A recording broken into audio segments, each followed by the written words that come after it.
നമസ്കാരം,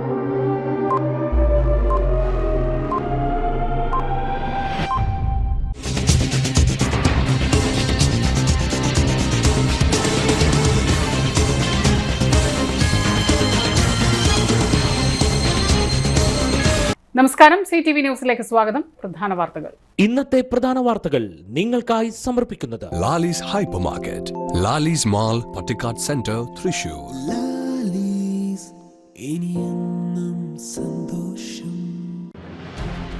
സംസ്ഥാനം രൂക്ഷമായ സാമ്പത്തിക പ്രതിസന്ധിയിലൂടെയാണ് കടന്നുപോകുന്നതെന്ന് പ്രതിപക്ഷ നേതാവ് VD സതീശൻ. കല്ലറക്കൽ ഫുട്ബോൾ അക്കാദമിയുടെ പ്രഥമ അവാർഡുകൾ സമ്മാനിച്ചു. തൃശൂർ തേക്കിൻകാട് മൈതാനിയിൽ നടന്ന മൊട്ടത്തലയന്മാരുടെ സംഗമം ശ്രദ്ധയാകർഷിച്ചു. പുത്തൻകാട് മുത്താരംകുന്ന് ശ്രീ മുത്താര ഭഗവതി ക്ഷേത്രത്തിൽ അഷ്ടദ്രവ്യ മഹാഗണപതി ഹോമവും ആനയൂട്ടും നടന്നു. വാർത്തകൾ വിശദമായി. സംസ്ഥാനം രൂക്ഷമായ സാമ്പത്തിക പ്രതിസന്ധിയിലൂടെയാണ് കടന്നുപോകുന്നതെന്ന് പ്രതിപക്ഷ നേതാവ് VD സതീശൻ പറഞ്ഞു. പുത്തൂരിൽ മാധ്യമപ്രവർത്തകരോട് സംസാരിക്കുകയായിരുന്നു അദ്ദേഹം. പ്രതിസന്ധി പരിഹരിക്കാൻ പ്ലാൻ A അല്ലെങ്കിൽ പ്ലാൻ B ഉണ്ടെന്നാണ് പറയുന്നത്. എന്നാൽ എന്താണ് പ്ലാൻ B എന്ന് ഇതുവരെ മനസ്സിലാവുന്നില്ലെന്നും ഇനിയും വീണ്ടും ചാർജ് വർദ്ധിപ്പിക്കാൻ വേണ്ടിയുള്ള ശ്രമം നടത്തിയാൽ അതിനെ ശക്തമായി എതിർക്കുമെന്നും പരമാവധി ചാർജുകളും നികുതികളും ഒക്കെ വർദ്ധിപ്പിച്ചു കഴിഞ്ഞുവെന്നും VD സതീശൻ പറഞ്ഞു. ഇനി ഒരു തരത്തിലുള്ള നികുതി വർദ്ധിപ്പിക്കാനും പറ്റില്ല. കാരണം ജനങ്ങൾക്ക് ജീവിക്കാൻ പറ്റാത്ത സാഹചര്യമാണ് സംസ്ഥാനത്തുള്ളത്. ബജറ്റിലെ അനുമതി കിട്ടിയ പദ്ധതികൾ ഇല്ലാതാക്കുക ശരിയായ നടപടിയല്ല. മാത്രമല്ല, തദ്ദേശ സ്വയംഭരണ സ്ഥാപനങ്ങളുടെ കഴിഞ്ഞ പ്രാവശ്യത്തെ ഗഡുക്കളിൽ ഒരു ഗഡു മാത്രമാണ് കൊടുത്തത്.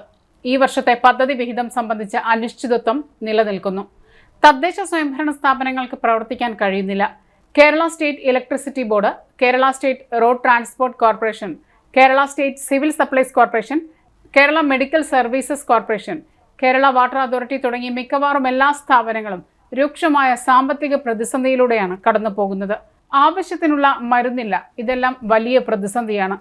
ഇതെല്ലാം സർക്കാർ മറച്ചുവെക്കാൻ ശ്രമിക്കുകയാണ്. സാമ്പത്തിക പ്രതിസന്ധി പരിഹരിക്കാൻ വേണ്ടി ഒന്നും ചെയ്യുന്നില്ല. ഓണക്കാലം എത്താറായി. മാർക്കറ്റിലെ വില കുറയ്ക്കാനോ കൃത്രിമ വിലക്കയറ്റം ഇല്ലാതാക്കാനോ സർക്കാർ ശ്രമിക്കുന്നില്ല. സ്വാഭാവികമായി വിലക്കയറ്റം ഇല്ലാതാക്കാൻ നടപടി സ്വീകരിക്കേണ്ട സമയത്ത് സർക്കാരിന്റെ കയ്യിൽ 5 പൈസ ഇല്ലാത്ത സ്ഥിതിയാണെന്നും സർക്കാരിന്റെ പരസ്യ ക്യാപ്സ്യൂൾ കൊണ്ട് വിശപ്പ് തീരില്ലെന്നും VD സതീശൻ പറഞ്ഞു. ഒരു പ്രഖ്യാപനവും അല്ലെങ്കിൽ ഒരു പ്രതീക്ഷ പോലും ഇല്ലാതെയാണ് പ്രധാനമന്ത്രി വയനാട് സന്ദർശിച്ച ശേഷം മടങ്ങിയിരിക്കുന്നത്. സർക്കാർ കൊടുക്കുന്ന നിവേദനത്തിന്റെ അടിസ്ഥാനത്തിൽ ഒരു പദ്ധതി പ്രഖ്യാപിക്കുമെന്നാണ് താൻ കരുതിയത്.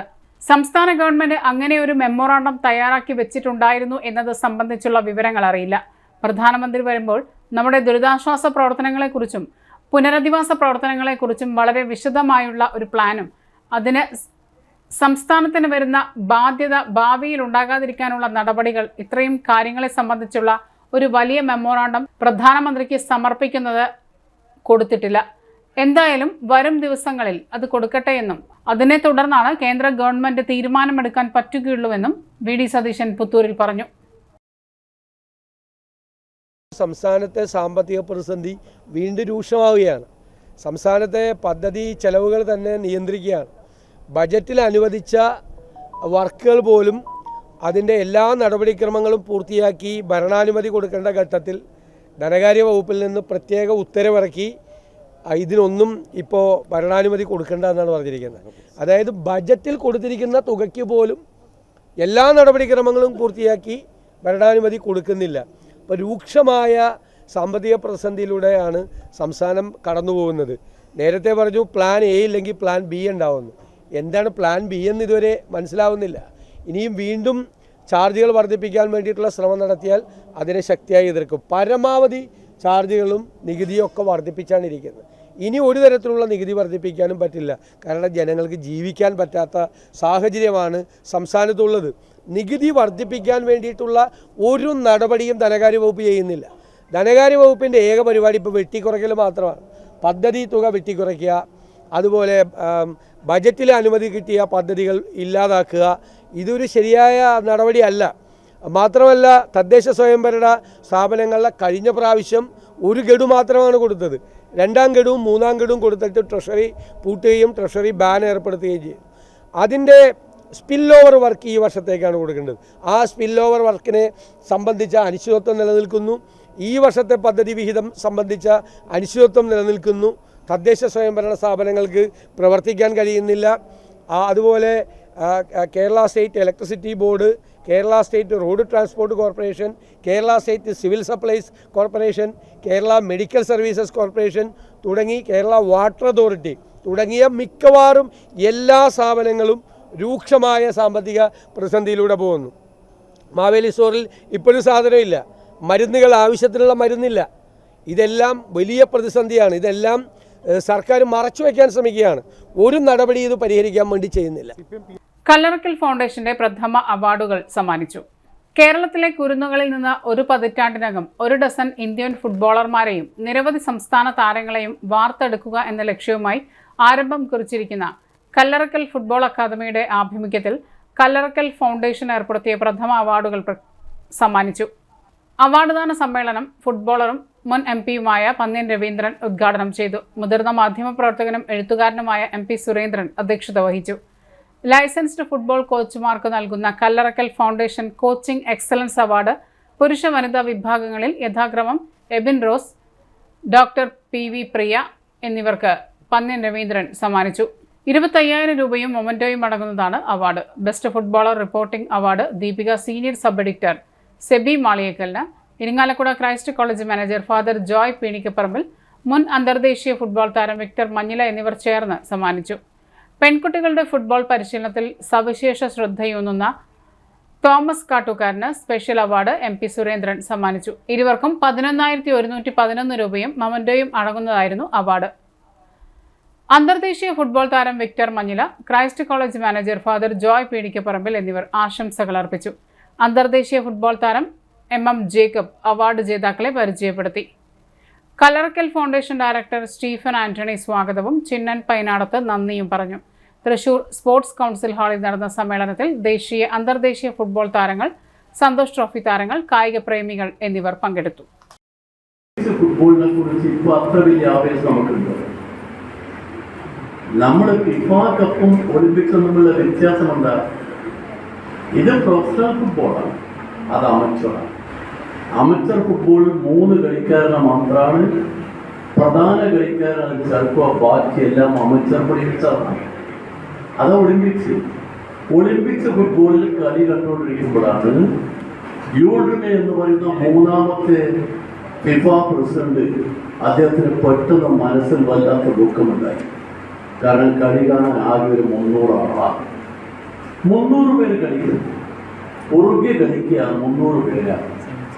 അദ്ദേഹം അപ്പോൾ തന്നെ പറഞ്ഞു, ഇത് പറ്റില്ല, നമുക്കൊരു പ്രത്യേകമായൊരു ഫുട്ബോൾ വേണം. അവിടുന്ന് ഫിഫ തുടങ്ങിയില്ല. യൂറോപ്പിലെ പല രാജ്യങ്ങളും ആദ്യം എതിർത്തിരുന്നു. പക്ഷെ അദ്ദേഹം വായിച്ചുകൊടുന്നുണ്ട്. ഇന്ന് ലോകത്തിൽ ഫുട്ബോളിന്റെ പ്രധാനപ്പെട്ട കളിയെന്ന് പറയുന്നത് ഫിഫയാണ്.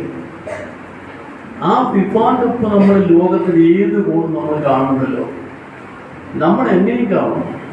തൃശൂർ തേക്കിൻകാട് മൈതാനിയിലെ തെക്കേ ഗോപുരനടയിൽ തല മുട്ടയടിച്ചവരുടെ സംഗമം സജീഷ് കുട്ടനല്ലൂരിന്റെ നേതൃത്വത്തിൽ നടന്നു. തല മുട്ടയടിച്ചവരെ സംഘടിപ്പിച്ച് മൊട്ട എന്ന പേരിൽ സംഘടന രൂപീകരിച്ചാണ് തുടക്കമെങ്കിലും ഇതിനെ ഒരു ആഗോള സംഘടനയായി വളർത്തിയെടുക്കണമെന്നാണ് സജീഷിന്റെ ലക്ഷ്യം. തല മുട്ടയടിച്ച് അതൊരു മുഖമുദ്രയാക്കി ആത്മവിശ്വാസം സ്ഫുരിക്കുന്ന മുഖവുമായി നമ്മുടെ ഇടയിൽ തല ഉയർത്തി നടക്കുന്ന നിരവധി പേരെ നാം നിത്യവും കാണുന്നുണ്ടെങ്കിലും ആരും അതത്ര കാര്യമായി ഗൗനിക്കാറില്ല. എന്നാൽ ഈ സംഗമത്തോടെ അവർ ലോകശ്രദ്ധയിൽ വരികയാണ്. സ്ഥിരമായി തല ഷെയ്വ് ചെയ്ത് നടക്കുന്നു എന്നത് ഒരു ചെറിയ കാര്യമല്ല. ഇത്തരം മൊട്ടത്തലയന്മാരെ കാണുമ്പോൾ എല്ലാവർക്കും ഒരേ ഛായ തോന്നുന്നത് സ്വാഭാവികം. ഇത്തരം ഒരു സംഗമം ലോകത്ത് ആദ്യമായി നടക്കുകയാണെന്ന് സംഘാടകൻ സജീഷ് കുട്ടനല്ലൂർ പറയുന്നു. ഈ സംഘടനയിൽ അംഗമാകാൻ നിരവധി പേരാണ് മുന്നോട്ട് വന്നുകൊണ്ടിരിക്കുന്നത്. ഇതിൽ നിന്നും പ്രചോദനം ഉൾക്കൊണ്ട് താമസിയാതെ എറണാകുളം മറൈൻ ഡ്രൈവിൽ ഒരു ആഗോള സംഗമം നടത്തുമെന്നും സംഘാടകനും സ്റ്റാൻഡപ്പ് കൊമേഡിയനുമായ സജീഷ് കുട്ടനല്ലൂർ പറഞ്ഞു. ഈ ശരീരത്തിൻ്റെ ഭംഗി പ്രശ്നങ്ങൾ അല്ലെങ്കിൽ കോസ്മെറ്റിക് റീസൺസ് കൊണ്ടാണ് മുടി കൊഴിച്ചിൽ അല്ലെങ്കിൽ മുടി ഉണ്ടാവാൻ പാടില്ലാത്ത സ്ഥലങ്ങളിൽ മുടി ഉണ്ടാകുന്നത്. അത്തരത്തിലുള്ള പ്രശ്നങ്ങൾ കൊണ്ട് സ്ത്രീകളും പുരുഷന്മാരും എന്നോട് വരാറുണ്ട്. അപ്പോൾ ഞാൻ ഒരു വർഷമായിട്ട് ഇപ്പോൾ ഈ ഒരു സ്റ്റൈലാണ് എൻ്റെ കോൺഫിഡൻസ് ലെവൽ ഒരുപാട് കൂടിയിട്ടുണ്ട്. മുമ്പ് ഞാൻ ബാൾഡായിരുന്നു എന്നൊരു തോന്നൽ എനിക്കുണ്ടായിരുന്നു മനസ്സിൻ്റെ ഉള്ളിൽ നിന്ന്. എനിക്കിപ്പോഴാണ് മനസ്സിലാവുന്നത്. കാരണം അതിനുശേഷം എൻ്റെ ഇൻസ്റ്റാഗ്രാം പേജ് വളരെ വൈറലായി. അതിൻ്റെ ഒരു പ്രധാനപ്പെട്ട കാരണവും എനിക്ക് തോന്നുന്നത് എൻ്റെ ഈ തല തന്നെയാണ്, എൻ്റെ ഈ ഫിഗർ തന്നെയാണ്. അപ്പോൾ എനിക്ക് എല്ലാവരോടും പറയാനുള്ളത്, നമുക്ക് ഈ ഒരു ശരീരം മാത്രം ആണ് ഉള്ളത് ജീവിക്കാൻ. ആ ശരീരത്തിനെ പരമാവധി സ്നേഹിക്കുക, നമ്മുടെ മുഖത്തെയും സ്നേഹിക്കുക, നമ്മുടെ ശരീരത്തെയും സ്നേഹിക്കുക.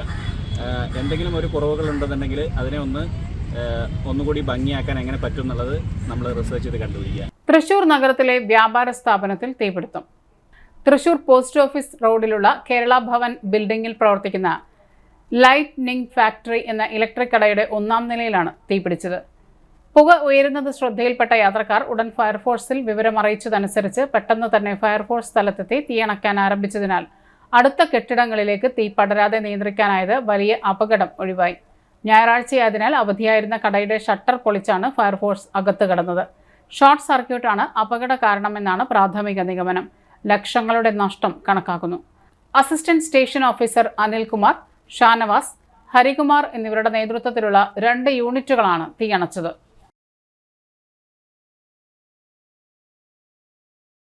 ജീവതാളം അതിജീവനത്തിന്റെ അരങ്ങ് പരിപാടിയിലൂടെ മുഖ്യമന്ത്രിയുടെ ദുരിതാശ്വാസ നിധിയിലേക്ക് സമാഹരിച്ച തുക 25,000 രൂപ റവന്യൂ വകുപ്പ് മന്ത്രി കെ രാജന് ഏരിയ സെക്രട്ടറി കെ സുനിൽകുമാർ കൈമാറി. President M Sathyadevan, treasurer P U Kunhambu, കവികളായ സുനിൽ മുക്കാട്ടുകര, അനൂപ് കരിപ്പാൽ എന്നിവർ പങ്കെടുത്തു. ഇടവേള. സേവന രംഗത്ത് 25 കൊല്ലമായി മണ്ണുത്തിയിൽ പ്രവർത്തിക്കുന്ന തട്ടിൽ ഫിനാൻസ് എന്ന സ്ഥാപനം 25ാം വയസ്സ് ആഘോഷിക്കുന്ന വേളയിൽ കാളത്തോട് സ്വന്തം ബിൽഡിംഗിൽ പ്രവർത്തനം ആരംഭിച്ചിരിക്കുന്നു. 1 ഗ്രാം സ്വർണത്തിന് കൂടുതൽ പണം, പലിശ നിന്ന ദിവസത്തേക്ക് മാത്രം, 5 മിനിറ്റിനുള്ളിൽ ലോൺ, 25 വർഷത്തെ പാരമ്പര്യം. നിങ്ങൾ തരുന്ന സ്വർണത്തിന് കൂടുതൽ പണം. Thattil finance, Thattil arcade, Kalathode. Head office Thattil finance, Kalpaka complex, Mannuthy. 35 വർഷത്തെ പ്രവൃത്തി പരിചയമുള്ള മണ്ണുത്തിയിലെ ഏക സ്ഥാപനം Rachana laboratory. Fully computerised, ISO certified laboratory. Haematology, biochemistry, electrolytes, hormones, serology, clinical pathology, ECG. Fully automatic മെഷീനറികളുടെ സഹായത്താൽ ഉത്തരവാദിത്തത്തോടുകൂടി റിസൾട്ടുകൾ പേഷ്യൻസിന് ലഭ്യമാക്കുന്നു. ഒറ്റ ഫോൺ കോളിൽ ഹോം സർവീസ്.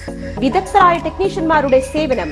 എല്ലാ ദിവസവും രാവിലെ 7 മുതൽ വൈകിട്ട് 7 വരെയും ഞായറാഴ്ചകളിൽ രാവിലെ 7 മുതൽ ഉച്ചയ്ക്ക് 1 മണി വരെയും തുറന്നു പ്രവർത്തിക്കുന്നു. Rachana laboratory, NH road, Mannuthy. an ISO certified laboratory. Mediplus, ortho, ENT and chest clinic, Mannuthy. അസ്ഥി, വാദം സംബന്ധ എല്ലാ രോഗങ്ങൾക്കും orthopaedic surgeon doctor Amalu Joy ചൊവ്വ വ്യാഴം ദിവസങ്ങളിൽ 5:30 മുതൽ സേവനമനുഷ്ഠിക്കുന്നു. ENT സ്പെഷ്യലിസ്റ്റ് ഡോക്ടർ അരുൺ ചെവി, മൂക്ക്, തൊണ്ട സംബന്ധമായ രോഗങ്ങൾക്ക് ബുധൻ, വെള്ളി ദിവസങ്ങളിൽ വൈകിട്ട് 5:30 മുതൽ രോഗികളെ പരിശോധിക്കുന്നു. വിട്ടുമാറാത്ത ചുമ, കഫക്കെട്ട്, ആസ്മ, അലർജി എന്നീ ശ്വാസകോശ രോഗങ്ങൾക്ക് pulmonology specialist doctor Jagadish Raj ചൊവ്വ, ശനി ദിവസങ്ങളിൽ രാവിലെ 9 മണി മുതൽ സേവനമനുഷ്ഠിക്കുന്നു. ബുക്കിംഗിനായി contact Mediplus diagnostics, digital x-ray, laboratory and ECG, Suvarna Bazar, market road, Mannuthy. Phone 0487-237-2374, mobile 790227-2374. ഉറങ്ങനില്ല, ഏതു നേരം ഈ പാവം പിടിച്ചോണ്ടിരിപ്പാ. കുട്ടി പറയൂ, എന്താണ് യഥാർത്ഥ പ്രശ്നം? ഒന്നുമില്ല. You have any sort of depression? പ്രണയ നൈരാശ്യം? കിടക്കയിൽ മൂട്ട? മൂട്ടയൊന്നുമില്ല, പക്ഷെ കിടക്കാം.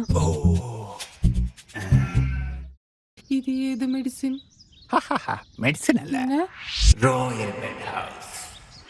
Best royal bed house, Shoranur road, Thrissur. വാർത്തകളിലേക്ക്. തൃശൂർ ജില്ലയിലെ കുമ്മാട്ടി സംഘങ്ങൾ വലിയ സാമ്പത്തിക പ്രതിസന്ധിയിലേക്ക്. തൃശൂർ ജില്ലയിൽ മാത്രം നിലനിൽക്കുന്ന കുമ്മാട്ടി ആഘോഷങ്ങൾ തൃശൂർ കോർപ്പറേഷന്റെ ധൃതി പിടിച്ചുള്ള തീരുമാനത്തിന്റെ അടിസ്ഥാനത്തിൽ കുമ്മാട്ടി സംഘങ്ങൾ ആശയക്കുഴപ്പത്തിലായിരുന്നു. പല സംഘങ്ങളും വാദ്യങ്ങളും കലാപരിപാടികളും ടാബ്ലോ നിർമ്മാണങ്ങളും തുടങ്ങിക്കഴിഞ്ഞു. ലക്ഷക്കണക്കിന് രൂപയാണ് ഇതിനുവേണ്ടി ചെലവഴിച്ചിരിക്കുന്നത്. ഈ സാഹചര്യത്തിൽ തൃശൂർ ജില്ലയിലെ 36 കുമ്മാട്ടി സംഘങ്ങൾ യോഗം ചേർന്ന് പരിപാടിയുമായി മുന്നോട്ടു പോകാൻ തീരുമാനിച്ചു. കുമ്മാട്ടി ആഘോഷങ്ങൾ നടത്തിയതിന്റെ ഒരു വിഹിതം മുഖ്യമന്ത്രിയുടെ ദുരിതാശ്വാസ ഫണ്ടിലേക്ക് നൽകുമെന്ന് തൃശൂർ ജില്ലാ കുമ്മാട്ടി കൂട്ടായ്മ അറിയിച്ചു. തൃശൂർ ജില്ലയിലെ കുമ്മാട്ടി സംഘങ്ങൾ ചേർന്ന് തൃശൂർ ജില്ലാ കുമ്മാട്ടി കൂട്ടായ്മ എന്ന സംഘടനയ്ക്ക് രൂപം നൽകി. പ്രസിഡന്റായി രതീഷ് കടവിലിനെയും ജനറൽ സെക്രട്ടറിയായി ശ്രീജിത്ത് വാഗയിലിനെയും തെരഞ്ഞെടുത്തു. ഞങ്ങൾ അനുശോചനം രേഖപ്പെടുത്തുകയാണ്. ആ വയനാട്ടിലുള്ള അമ്മമാരും അച്ഛന്മാരും കുട്ടികളും നഷ്ടപ്പെട്ടവർക്ക് വേണ്ടി ഞങ്ങളാൽ ആവുന്ന വിധം ഈ കുമ്മാട്ടി കൂട്ടായ്മ രൂപീകരിച്ചതിന് ശേഷം ഞങ്ങളാൽ ആവുന്ന വിധം ഈ കുമ്മാട്ടി കഴിഞ്ഞതിന് ശേഷം വലിയൊരു സാമ്പത്തികം ഞങ്ങൾ വയനാട്ടിലേക്ക് നൽകുന്നതാണ്. ഇവിടെ ഉടുത്തിരിഞ്ഞ് വന്നിട്ടുള്ള തീരുമാനം, ഇത് നമ്മുടെ ആചാരമാണ്. കുമ്മാട്ടി എല്ലാ സംഘടനകളും ലക്ഷങ്ങൾ ഇറക്കി കഴിഞ്ഞു. ജൂലൈ 29 ഉണ്ടായിട്ടുള്ള ദുരന്തം കഴിഞ്ഞ് ഇന്നലെ മിനിഞ്ഞാന്നാണ് ഒരു സ്റ്റേറ്റ്മെന്റ് വരുന്നത്, പുലിക്കളിയും കുമ്മാട്ടിക്കളിയും ഡിവിഷൻ തല ഉത്സവങ്ങളും നടത്തുന്നില്ല എന്ന് പറഞ്ഞിട്ട്. ഇത് ഒരു കുമ്മാട്ടിയെയും ഒരു പുലിക്കളി സംഘാടകരെയും വിളിച്ചറിയിച്ചുകൊണ്ടല്ല ഇത്തരം ഒരു തീരുമാനത്തിലെത്തിയത്. അതിൻ്റെ ഒരു മനോവിഷമം ഞങ്ങൾക്ക് എല്ലാവർക്കും ഉണ്ട്. എന്നിരുന്നാലും വലിയൊരു ദുരന്തമാണ്. അങ്ങനെ ഒരു തീരുമാനത്തിലേക്ക് എത്തിയത് കൊണ്ടും വേറെ കുഴപ്പങ്ങളൊന്നുമില്ല. പക്ഷെ ഞങ്ങളെല്ലാവരും ആചാരപൂർവ്വമുള്ള രീതിയിൽ ഈ പ്രോഗ്രാം അതാത് ദിവസങ്ങളിൽ നിശ്ചയിക്കപ്പെട്ടിട്ടുള്ള ഓണത്തിൻ്റെ ദിവസങ്ങളിൽ എല്ലാ കലാകാരന്മാരെയും പട്ടിണിക്ക് കിടത്താത്ത രീതിയിൽ ഞങ്ങളിവിടെ എടുത്തുള്ള തീരുമാനം, വേഷക്കാരെയും കലാകാരന്മാരെയും പട്ടിണിക്ക് വിടാത്ത രീതിയിൽ എല്ലാ സംഘടനകളും എല്ലാ സമിതികളും ഞങ്ങൾ അവരെ സപ്പോർട്ട് ചെയ്തുകൊണ്ട് ഉത്രാടം തൊട്ട് നാലോളം വരെയുള്ള എല്ലാ കുമ്മാട്ടികളും ആചാരപൂർവ്വം വളരെ നല്ല രീതിയിൽ ജനങ്ങളുടെ അഭിപ്രായത്തോട് കൂടിയിട്ട് നടത്താൻ തീരുമാനിച്ചു. ഇതിനു വേണ്ട എല്ലാ മാർഗനിർദ്ദേശങ്ങളും കാര്യങ്ങളും നിങ്ങളുടെ മീഡിയയുടെ ഭാഗത്തുനിന്നും കോർപ്പറേഷന്റെ ഭാഗത്തുനിന്നും വരും ദിവസങ്ങളിൽ ഞങ്ങൾ ആവശ്യപ്പെടുകയാണ്. കലക്ടറുടെ അടുത്തേക്ക് ഞങ്ങൾ പോകുന്നുണ്ട്, മിനിസ്റ്റർ ലെവലിൽ ഞങ്ങൾ പോകുന്നുണ്ട്. കാരണം നമ്മുടെ സാംസ്കാരിക ഉത്സവത്തിലെ ഏറ്റവും വലിയ പ്രധാനമാണ് കുമ്മാട്ടി. സമൃദ്ധിയുടെയും ഐശ്വര്യത്തിന്റെയും പ്രതീകമായി ഇല്ലംനിറ ആഘോഷിച്ചു. കോലഴി കൊടുമുള്ളിക്കാവ് ശ്രീ വേട്ടക്കാരൻ ക്ഷേത്രത്തിൽ ഇല്ലംനിറ ആഘോഷിച്ചു. ചടങ്ങുകൾക്ക് ക്ഷേത്ര മേൽശാന്തി രമേശ് കീഴോത്ത് കാർമ്മികത്വം വഹിച്ചു. നിരവധി ഭക്തർ പങ്കെടുത്തു. വാടാനിപ്പുഴയിൽ മീനുകളെ ചത്തു പൊങ്ങിയ നിലയിൽ കണ്ടെത്തി. മേലേതിൽ പാല പരിസരത്താണ് ചത്ത മീനുകൾ ഒഴുകി വരുന്നതായി കണ്ടെത്തിയത്. നഞ്ച് കലക്കിയതുപോലുള്ള അനധികൃത മീൻപിടുത്തമാണോ സംഭവത്തിന് കാരണമായതെന്ന് നാട്ടുകാർ സംശയിക്കുന്നു. ഡിവിഷൻ കൗൺസിലർ വിവരമറിയിച്ചതിനെ തുടർന്ന് നഗരസഭാ ഹെൽത്ത് ഇൻസ്പെക്ടർ കെ സുജിത്തിന്റെ നേതൃത്വത്തിൽ സംഭവസ്ഥലത്ത് പരിശോധന നടത്തി.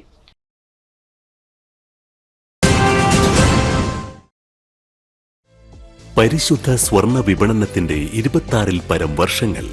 സണ്ണീസ് ജ്വല്ലറി കാലത്തിനൊപ്പം മാറുന്ന ഡിസൈനുകളുമായി തീർത്തും പരിശുദ്ധമായ സ്വർണം, വെള്ളി, ഡയമണ്ട് ആഭരണങ്ങൾ.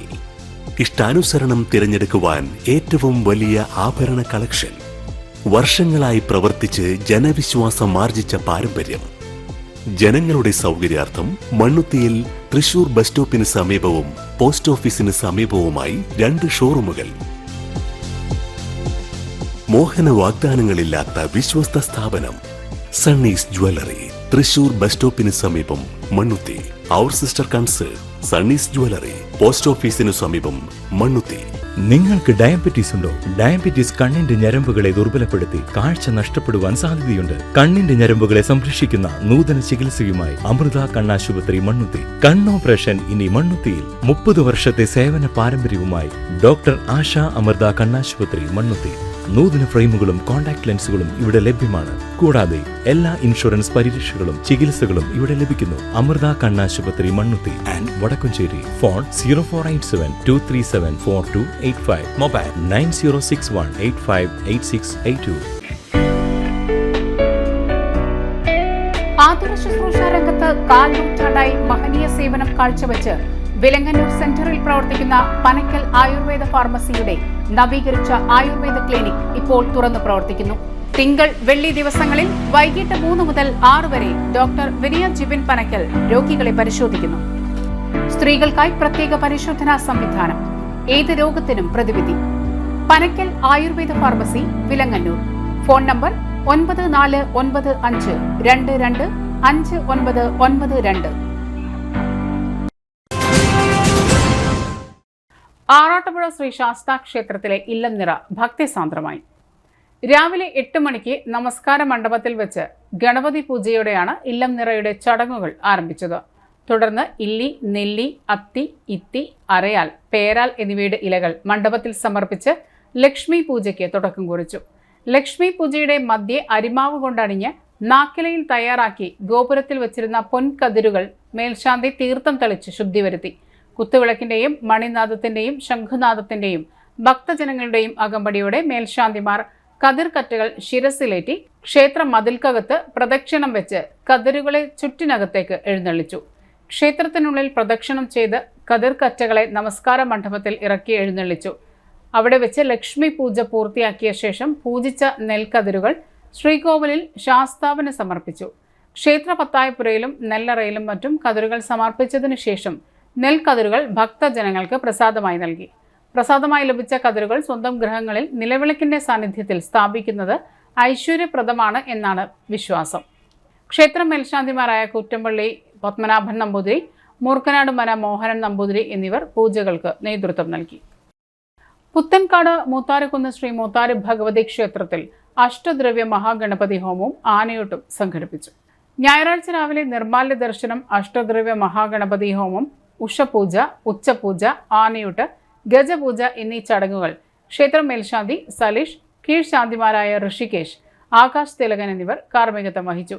ചടങ്ങുകൾക്ക് ക്ഷേത്രം രക്ഷാധികാരി Biji Balan, president Sineesh Pullanikkal, secretary Krishnakumar Koppayil, treasurer Nidhin Veliyath Parambil, മറ്റ് കമ്മിറ്റി അംഗങ്ങൾ എന്നിവർ നേതൃത്വം നൽകി. ക്ഷേത്രത്തിൽ അന്നദാനവും ഒരുക്കിയിരുന്നു.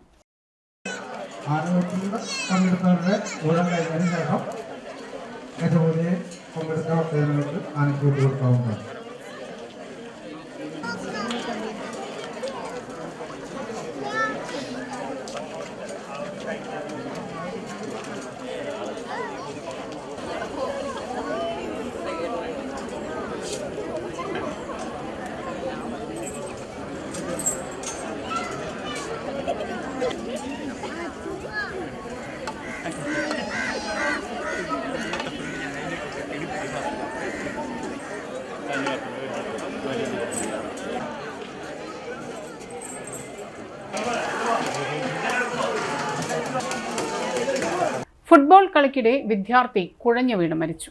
ചെമ്പുകാവ് പെൻഷൻ മൂലയിലെ ടർഫിൽ ഫുട്ബോൾ കളിക്കുന്നതിനിടെ വിദ്യാർത്ഥി കുഴഞ്ഞു വീണ് മരിച്ചു. പാട്ടുരായ്ക്കൽ ഗിരിജ തിയേറ്ററിന് സമീപം റോസ് ഗാർഡൻ ശ്രീവത്സത്തിൽ സുനിൽ പൊതുവാളിന്റെ മകൻ മാധവ് എസ് പൊതുവാളാണ് മരിച്ചത്. 18 വയസ്സായിരുന്നു. തൃശൂർ സെന്റ് തോമസ് കോളേജിൽ 1ാം വർഷ ബികോം വിദ്യാർത്ഥിയാണ്. ശനിയാഴ്ച വൈകിട്ട് ഫുട്ബോൾ കളിക്കുന്നതിനിടെ കുഴഞ്ഞു വീഴുകയായിരുന്നു. കൂടെയുള്ള കളിക്കാർ ചേർന്ന് ഉടൻ തന്നെ സമീപത്തെ സ്വകാര്യ ആശുപത്രിയിൽ എത്തിച്ചുവെങ്കിലും മരണം സംഭവിക്കുകയായിരുന്നു. സംസ്കാരം ഞായറാഴ്ച ഉച്ചയ്ക്ക് ശേഷം 3-ന് പാറമേക്കാവ് ശാന്തിഘട്ടിൽ നടന്നു. അച്ഛൻ സുനിൽ ഹൈക്കോടതിയിൽ കോർട്ട് ഓഫീസറാണ്. അമ്മ പൂർണിമ, സഹോദരൻ മാനവ്. പ്രധാന വാർത്തകൾ ഒരിക്കൽ കൂടി. സംസ്ഥാനം രൂക്ഷമായ സാമ്പത്തിക പ്രതിസന്ധിയിലൂടെയാണ് കടന്നുപോകുന്നതെന്ന് പ്രതിപക്ഷ നേതാവ് വി.ഡി. സതീശൻ. കല്ലറക്കൽ ഫുട്ബോൾ അക്കാദമിയുടെ പ്രഥമ അവാർഡുകൾ സമ്മാനിച്ചു. തൃശൂർ തേക്കിൻകാട് മൈതാനിയിൽ നടന്ന മൊട്ടത്തലയന്മാരുടെ സംഗമം ശ്രദ്ധയാകർഷിച്ചു. പുത്തൻകാട് മുത്താരംകുന്ന് ശ്രീ മുത്താര് ഭഗവതി ക്ഷേത്രത്തിൽ അഷ്ടദ്രവ്യ മഹാഗണപതി ഹോമവും ആനയൂട്ടും നടന്നു. ഇതോടെ ഈ വാർത്തകൾ പൂർണ്ണമാകുന്നു. നമസ്കാരം.